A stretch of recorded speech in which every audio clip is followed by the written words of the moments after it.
Le nom Peaky Blindés fait référence à un véritable gang de Birmingham qui cousait des lames de rasoir dans leurs casquettes pour infliger des blessures à ceux qui les attrapaient.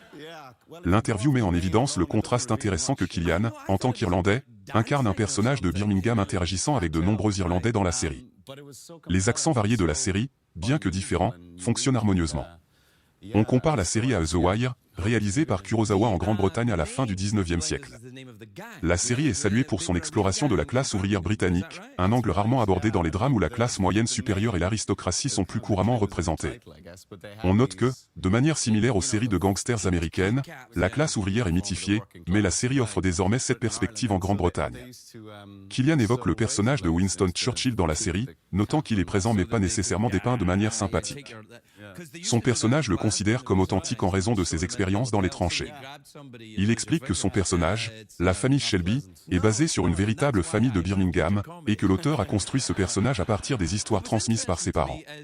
Killian aborde également des éléments de production, comme les scènes d'équitation réelles dans la série, y compris une scène où il a dû monter à cheval sans selle dès le premier épisode.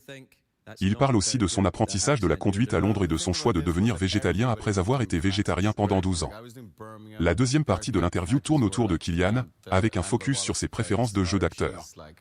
On aborde aussi sa participation au film 28 jours plus tard où il a tourné une scène nue.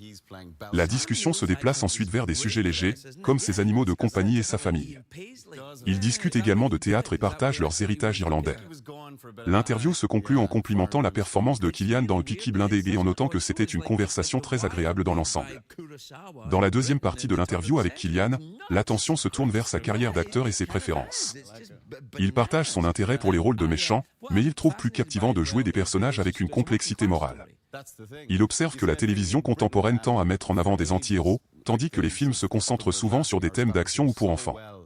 La discussion passe ensuite à son rôle dans le film 28 jours plus tard et une scène mémorable où il a dû tourner nu. Il plaisante sur les réactions des gens qui pourraient chercher cette scène sur Internet. La conversation s'oriente ensuite vers des sujets plus légers. Killian partage qu'il possède un chat, bien qu'il ne sache pas précisément de quelle race il est. Ils évoquent également leurs enfants et les stéréotypes associés aux familles écossaises et irlandaises. La discussion aborde ensuite le travail de théâtre de Killian ainsi que son héritage irlandais. Il mentionne qu'il est originaire de Cork, en Irlande, tandis que l'intervieweur partage que sa propre famille vient de Donegal.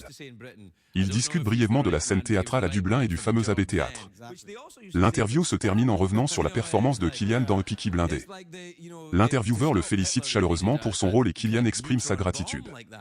La conversation se conclut sur une note positive, soulignant la qualité de l'échange.